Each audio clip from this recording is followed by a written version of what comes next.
Absolute dynamite. Oh my goodness. All we do is stare. Andrew McCART, IFL TV in association with MTK Global. I'm here in Phoenix, Arizona. With me I've got the oldest Smith brother, Paul Smith. I mean, you just landed yesterday, 2 days ago? Yeah, I got in a couple of days ago. I had a few problems with my my visa. Because of 40 in the past and I had the visa.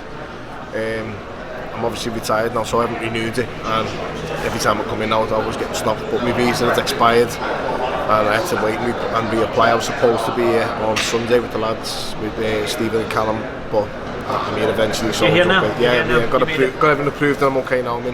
Let's talk about the reason why you're here. You're here for Liam Smith, your young brother Liam. He's fighting he's another Mexican in Roberto Garcia.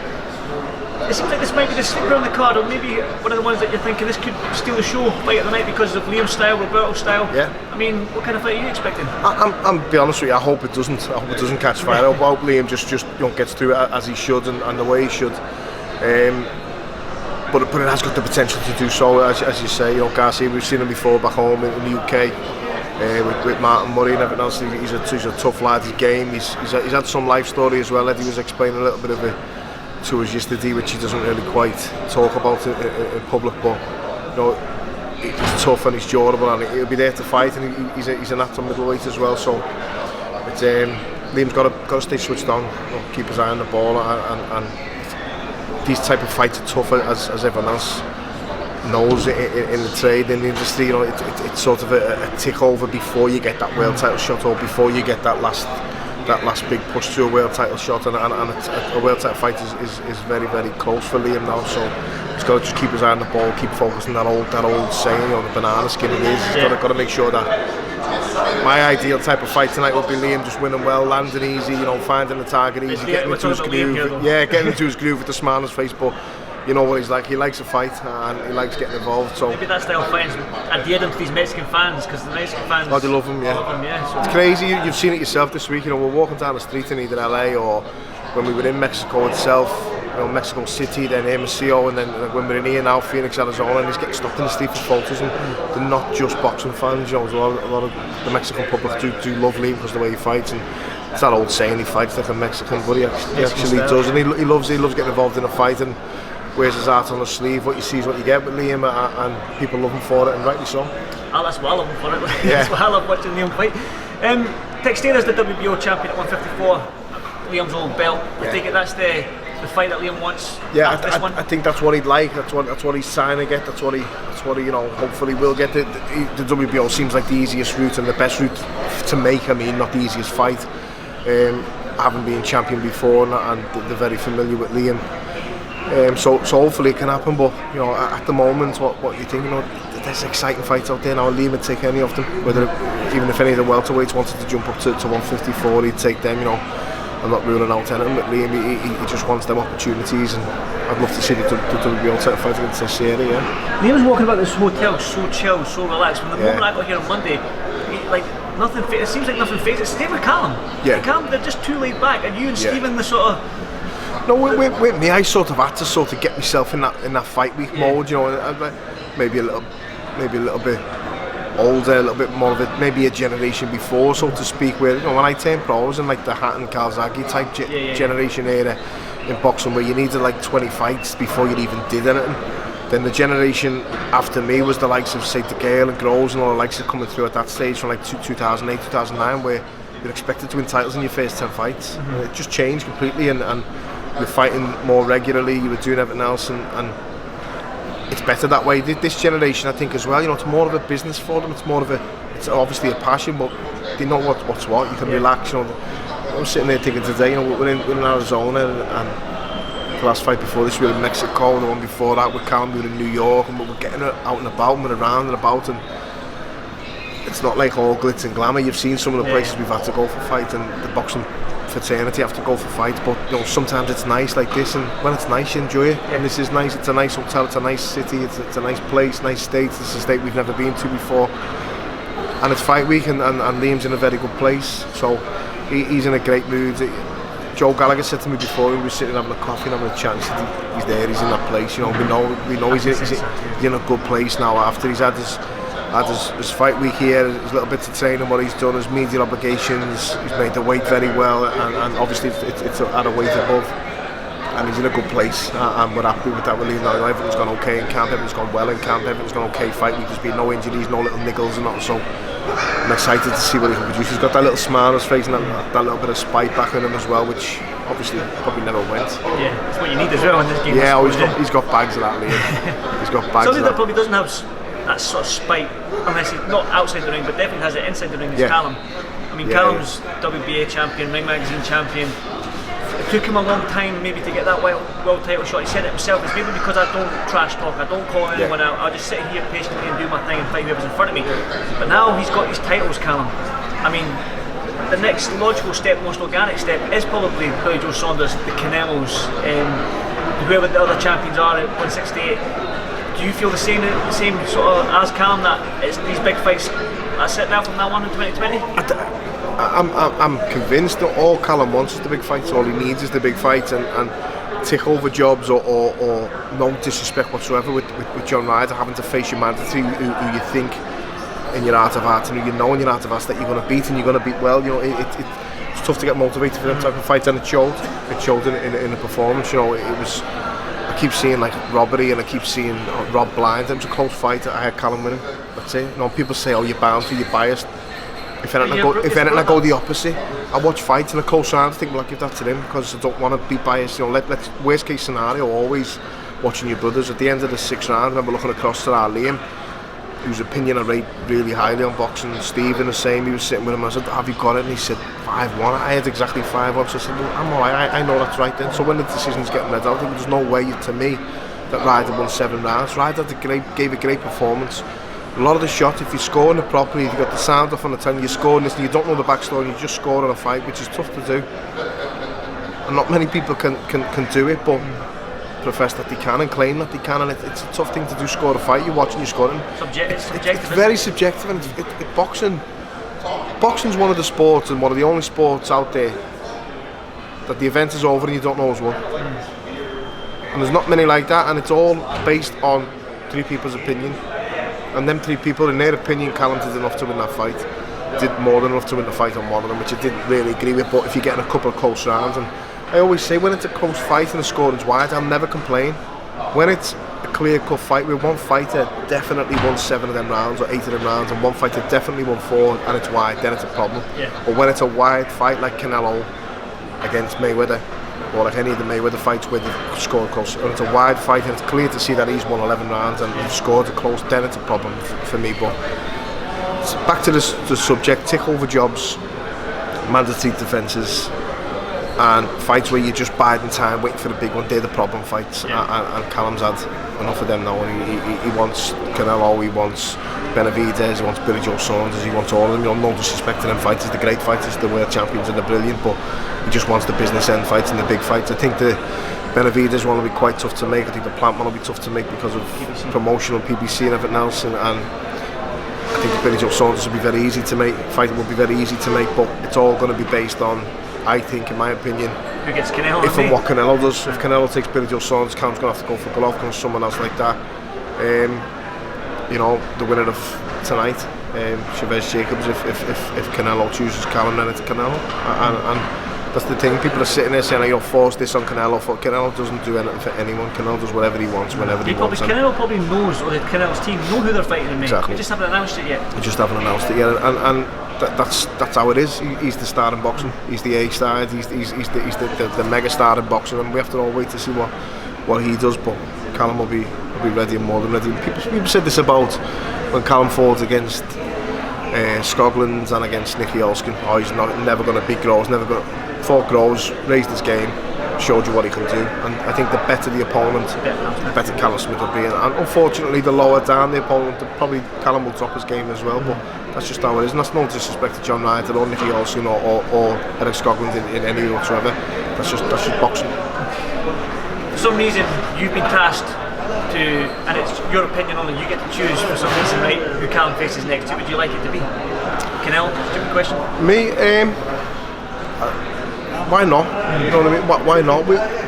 once it gets mentioned, the first thing Callum will do is come and speak to his brothers, and we'll all have a chat about it, and we'll all talk about it. And ultimately, the buck stops with Callum. It's up to Callum. Callum will make the final decision. Callum's his own boss, and that's how it goes. And we're his family, and we're around him. And our opinion is based purely on the love of Callum and what's best for him. And for me, if it's Billy Joe Saunders, maybe at Anfield, or Billy Joe Saunders, and maybe because Canelo fights someone else, I don't see a problem with that because Canelo's still there. Yeah. No, Callum's not killing himself to make 168 and having to move up just yet, so it's not really a case of we have to get this fight in just now. But ultimately, we'd love to see it before the end of the year, obviously, so if it's not May, then September. But I think if you ask any fighter in the world at the minute at 154, 160, 168 and 175 who you'd like to fight next, they'd probably all say Canelo.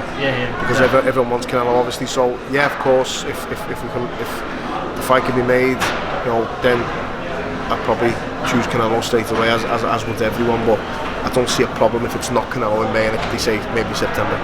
What kind of, sort of like, as his brother, I mean, you're probably accused of being biased, but he is your brother, man.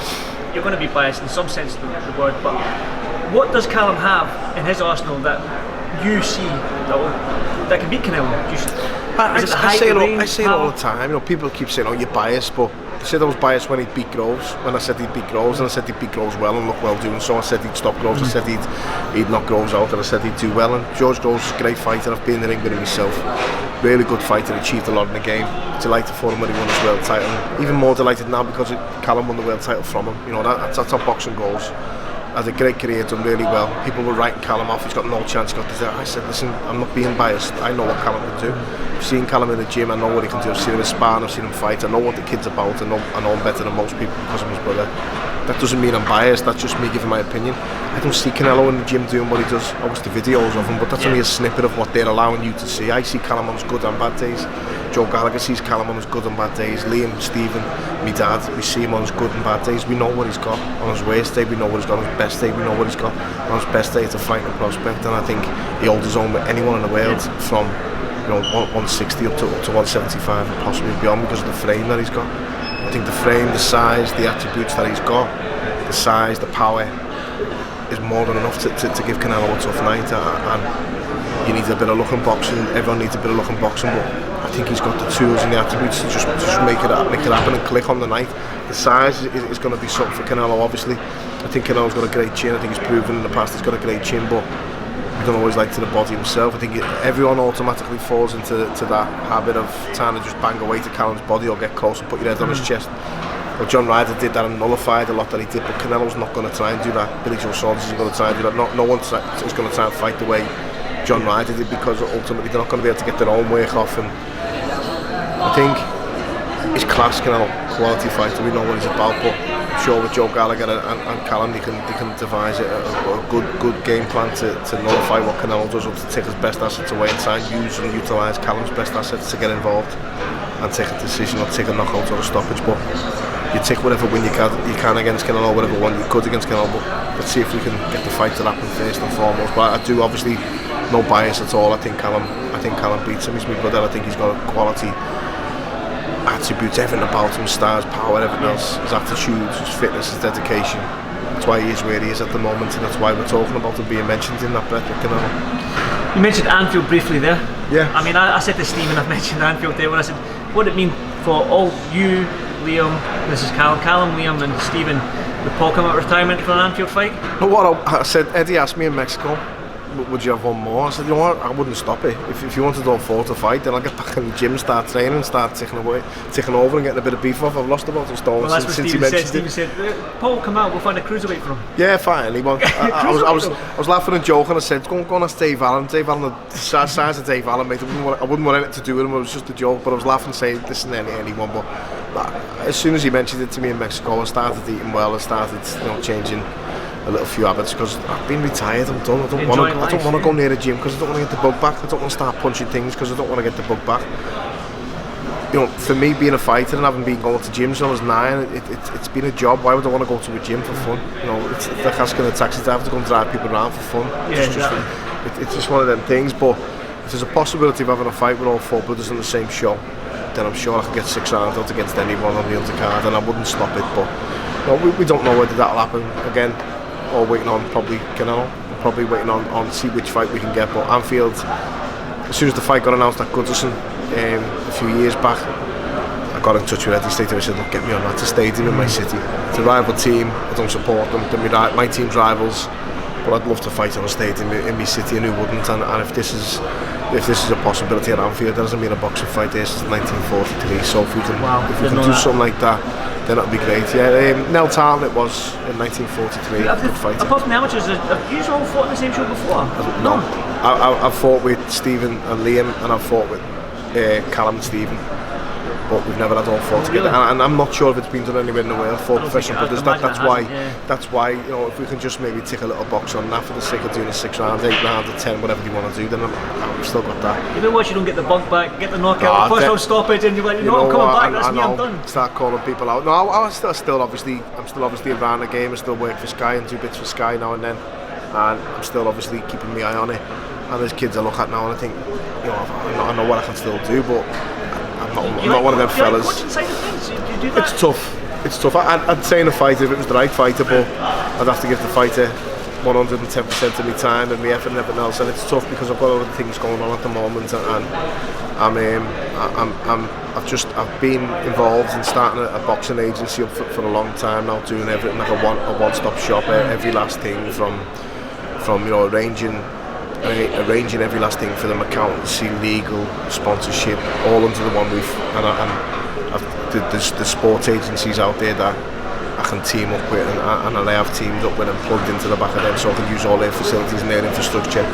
But it's something that I've been plugging away at for the last probably 18 months, and hit a little sticky patch at the moment recently because of things that wasn't really working in my favour and working the way that I wanted it to. But I'm ironing a few little problems out, and I'll get there, and it's going to be something else. The agency, the way it'll work, and fighters will want to be a part of it. We were taking less commission than most of the people out there, but providing a good service for the fighter, purely for the fighter. You know, no egos, no managers looking for their own interests. No throwing the fighters in the deep end. You're really looking after the fighters and doing everything for them and managing the way they should be managed, probably, you know, doing every last thing for them, taking care of them like the footballers or the golfers or everyone else, and making sure that they're looked after. So, been a little bit busy with that, but the training side of things, without being big, I think I've got a lot of knowledge that I can pass on, but training's a tough thing, and it's a tough game. It's 110% of your time, yeah. It's not just the time, it's very tough. It's people like talk about Sky and about commentating and that, and they probably think they could do it, and then they get there and it's hard to get it across. You know what you want to say, but getting it across, I know what I'd want a fighter to do, but getting it across to him could be something totally alien to me, and until you try it, you probably don't know it. I love being around a gym with the lads, I love offering little bits of advice here and there, and it's up to the fighter to take in. The trainer would have to ultimately know that, look, I'm not trying to interfere, I don't want to be a coach, I don't want to be a trainer, I'm just giving a little bit of advice, and that's just how it goes. And it's good when we're in the gym together as a family, because we all ask each other straight away advice, and I know the first person I used to ask was my 3 brothers, and the first people I ask is the other 3 brothers, because we know our stuff, I'd like to think. So being a trainer, it's tough, it's demanding, it's a tough job.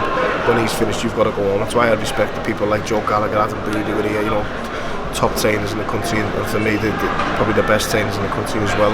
It's a tough game, and there's some fighters recently that have stepped over and done it, like Jamie Moore and a couple of others. Shane McGuigan's doing it very, very well as well. So I respect them all, you know, it's a tough job, and they're all doing well. Well, I won't keep you much longer. You in the Mario Kart competition upstairs as well, are you? Just missing out on it now. I've been down here, so I better go and get me number 1 spot back, because I've been doing the You saying you're the number 1, Calum said he's number 1, Liam said he's number 1. What's the truth? Come on. We're all compulsive liars. I'm the best on it, so I'm going to go up now. So I'll take your word for it, Paul. I'll do this back on TV and see you tonight at the fight. Thank you very much, mate. It is special. Absolute dynamite. Oh my goodness.